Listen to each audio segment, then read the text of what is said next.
But what's I found most interesting about the movie Oppenheimer, these people aside, is that he did say that this will potentially end all wars, even if he was just giving himself some sort of cushion. Mm-hmm. But we are on our way, perhaps, to another major powers war. Oh, yeah. So... Well, you've been talking about the fourth turning, which I think is worth... I did a video a long time ago about the fourth turning and how the millennial generation is supposed to be the next GI generation, and we're supposed to bring us out of... The fourth turning is basically a chaos period. And well, the idea being that... History is cyclical. Yes. We go through seasons like summer, fall, spring... Which one? Autumn, spring. Yeah, summer, fall, autumn, spring. No, fall is autumn. Right. What am I leaving out? Oh, I live in LA. We don't have winter. I haven't had winter in years. It's summer, fall, winter most places, and then spring. I forgot about the whole season of winter. But it's an expansion of the idea of strong men make good times make weak men make bad times make strong men. And so my entire adulthood, from the time as far back as I can remember, I'd say September 11th. Mm-hmm. I can remember before September 11th, of course, but has been chaotic, just absolute brutal chaos. And they say, well, the guy that you had me listen to, Neil Howe says September 11th was essentially the end of the third turning and the ushering in of winter. Yes. The winter time. And this is what a lot of people are against, the cyclic idea of history. Mm-hmm. They're completely against it. Hegel brought it up initially. I don't know if it's initially. I'm sure it's gone back, since the classic times. But people get mad at Hegel for saying that, these things do repeat themselves. So there is kind of some sort of predestination. And Hegel trained Marx, et cetera, et cetera. But I don't think there's anything strange to say about cyclical history, because you can look at the way our markets work and see that a recession follows a bubble. Mm-hmm. So what is the difference? Yeah. I mean, and like if you look at major wars, especially in the United States, and also when they talk about the fourth turning, tell us what the fourth turning is. So the fourth turning is the last stage. Tell us what the entire idea... Well, it's a cyclical history. It's like you said, strong men make good times, exactly like you said. And so the strong men would have been our grandparents, who all just died, by the way. The World War II generation, the hero generation, the GI generation, the greatest generation. And we're speaking as millennials. We're millennials. So that was 4 generations ago. They've all since died off and leaving this world to their children, who were the boomers, who have made it chaotic. So the hero generation takes control of the world and takes control of reality and says our institutions are going to work, and they're very communal. So they make these beautiful suburbs where everyone's pretty much equal. And then their children are the boomers. So the children are like, screw all this equality. I don't like this suburb. Every man for himself. Mm-hmm. So I think how talks about it is that they are an inwardly seeking people. The boomers? Yes. He calls them like the psychic generation, but yeah, they're very self-absorbed. Yes. Would you call them self-absorbed? I think that's what he really means. Yeah. Is that they're more interested in like delving into themselves than anything. Yeah, and we see that with the psychedelic stuff and tune in, turn in,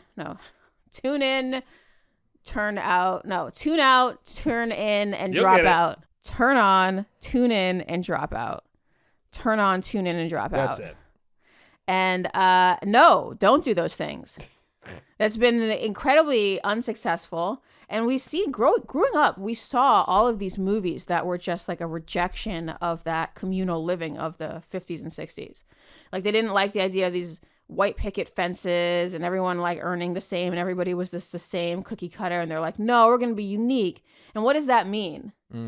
That means that there are super rich people and super poor people. There are self-absorbed people. Like, no. The millennials I know, myself included, want to go back to everyone's pretty much equal. We have the white picket fence. We can all afford a house.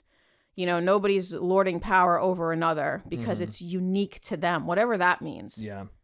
Well, talking about these things too is always hard because we're talking in such generalities. Like there are other, there are, like, I remember when you made the Fourth Turning video so long ago, but somebody did comment about, like, there's this track with the black community in America.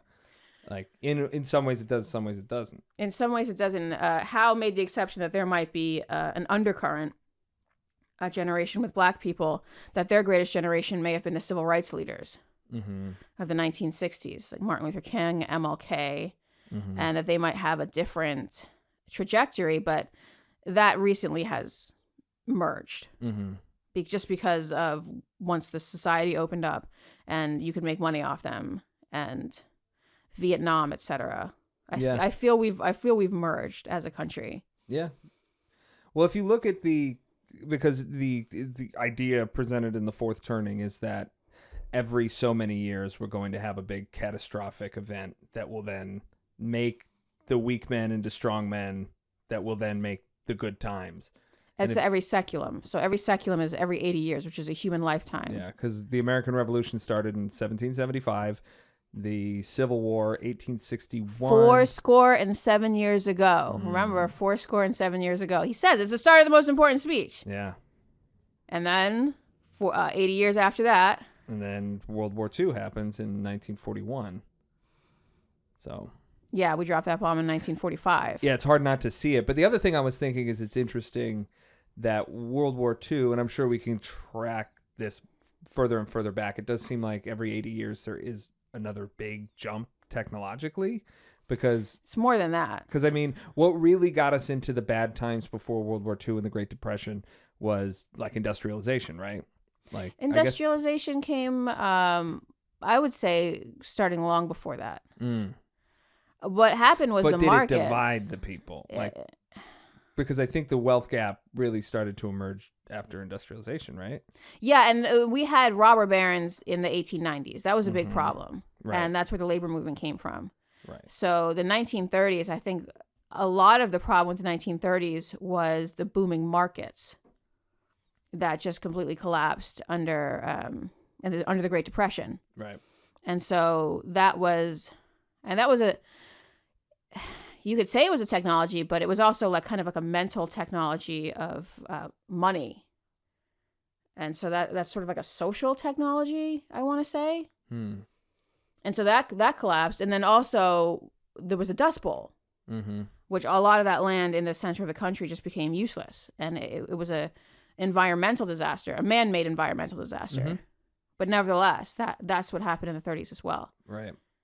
Well, if you track it, we're literally, World War II ended 1945, so we're coming up. I mean, that's what Howe says. Howe makes the point that we're in the Fourth Turning, and we've never gotten out of the Fourth Turning before, or a Fourth Turning before, except through a major war. So we had the Revolution, then we had the Civil War, and then we had World War II, and the Revolution, of course, was us rejecting the English. Yeah, and there were many more wars. But they weren't major wars. Yeah, I just don't want people to think that we're not considering Vietnam like one of the worst things that's ever happened in the world. Most embarrassing thing we've ever done. That was humiliating. Right. But it wasn't a major powers war. Right. A major powers war is like, according to Howe, is when the big boys go at it and there's a definitive end. It's like there's a final salute. Oh, God, no. Don't say that. A final... oh, my God. A final, what do you call it? A victory, a complete victory. Right. There's a complete victory. Oh my God. Yeah, I didn't even realize what I was, There's a complete victory where one completely dominates the other. Yeah, and coming out of World War II, America becomes the undisputed superpower. Yeah, it would take over for the British as the undisputed superpower, our dollar's in control. You have the beginning of the Pax Americana and the Cold War. Pax Americana being the peace established by the United States across the world. And people are like, how do you call it the Pax Americana? The wars in the past century, they weren't anything like, we didn't have that many. We had Vietnam and we had Iraq, but that's not that many. Most people's lives were not affected by war. Yeah, I mean, Vietnam, because there was a draft, Vietnam was where they learned we can't, if we want to keep our military-industrial complex churning, we have to have it affect as few people as possible. Yeah, but even still, I don't want to downgrade Vietnam because that's not what I'm doing. We just have to understand what tribulations are really like. And a war where 50,000 people die in a country of hundreds of millions, that's not a major tribulation. Mm-hmm. We're talking about major tribulations. Even World War II was 400, and Yeah. that barely affected the United States. And Mhm. yes, I know everybody lost someone in World War II. You lost a second cousin, or you lost, your uncle. But you talk about the Civil War. The Civil War, it was 2.2% of the population died. Yeah, it's huge. That's a huge percentage of the population. I have a conspiracy theory regarding the fourth turning. Go on. Okay, so the theory being that every 80 years a great turbulence comes and resets the cycle, basically creating a more serious people who will work together. That's really what. And can keep society going. Yes. Yeah. It was COVID-19, Mm-hmm. a convenient turbulation, or could it have been? I'm not saying it was created. I'm not. But Well, I think they're saying now that it's likely it came from that lab. Sure, but I'm not saying it was spread intentionally for this. You know what? I am. Let me say this in the most conspiratorial way Yeah, we're in possible. conspiracy. It's conspiracy. This is all hypothetical. Yeah, it's fine. Hypothetically, was COVID spread throughout the world in an attempt to avert the great catastrophe that is inevitably coming, to restart the cycle and be like, this was our World War II. We all got through COVID together. And we got through right. And now we don't have to go to war with each other because we are, a stronger people because of it. I don't think anyone was thinking that far ahead. Got it. I don't think at all. COVID just wasn't serious enough. But that's what I'm saying. Was that why they were trying to be like, no, this is really, really serious, after we saw the data that said, like, it's very serious if you're in a certain very specific segment of the population. If you're older, if you have pre-existing conditions. Right. But there was that, and I think it's what drives us all a little nuts, is we're like, well, they told us it was way more serious than we could see on paper that it is. Especially for people like us, healthy, younger people. This is not, on paper, a very serious thing. And they're pushing it on us like it is. Maybe they were pushing it on us so that, we would all be like, wow, we just went through war together, but we did not. I think I don't know. That's entirely possible. I can't rule it out. I just think the hysteria we saw overall in 2020, and we have been seeing from the media over the past 5 or 6 years, is so high that I just can't say that happened. Because our media has been incredibly hysterical.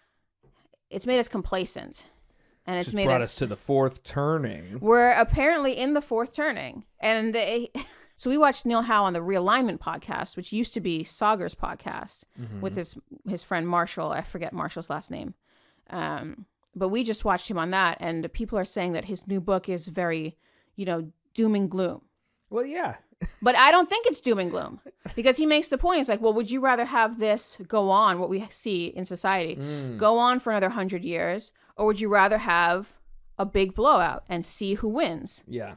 And I don't consider the big blowout, and I don't consider the big blowout to be doom and gloom.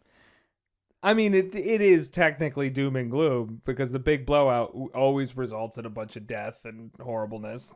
But it has to happen. It's like how you always... We have a disagreement on the idea of accelerationism.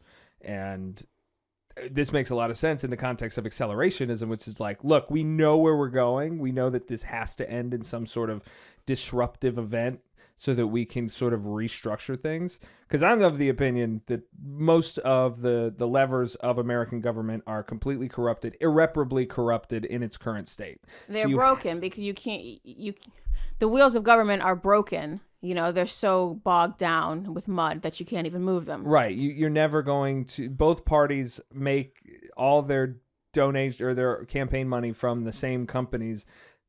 They represent those companies' interests. It's boring at this point. Everybody knows it. And it's so broken that I think everybody knows this. But there's nothing we can do about it. It's like you say, there are no adults. The adults are gone. Yeah, they've corrupted our government to the point that it requires a hard reset. It requires people to give a shit. And I mean a lot of people. I'm talking like 50% more of people. And when you were coming back from the war in the 1940s, when people were coming back from the war, these were not people that you ignored. And they fought a war. These were, you know, full on adults at 23, wife and kids, Purple Heart, not trying to take any of your nonsense. That's not what we have right now. And so the idea of accelerationism to me means we have to hurry this event, this reset event along.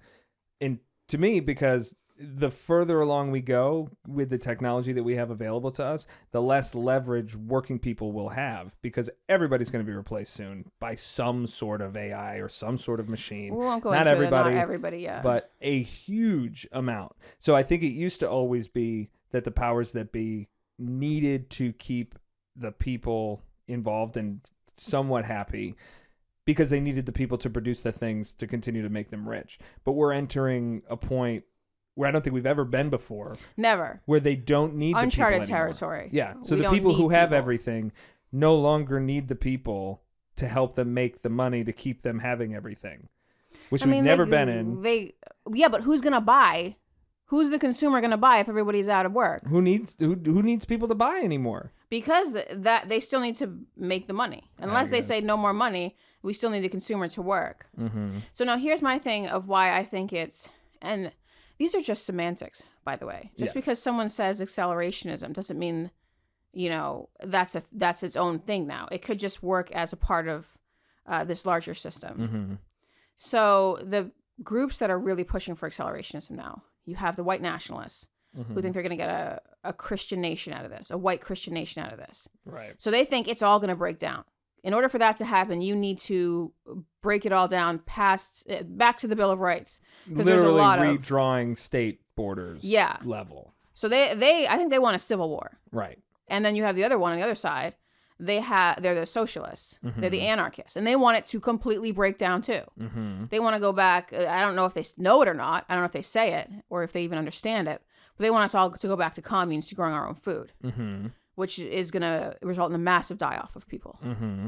So when I see accelerationists, I see these people who, they don't want things to like change so we can change the system and get our system back on track, you know, clear out the muck from these wheels to get the wheels of government going again. They want to destroy it.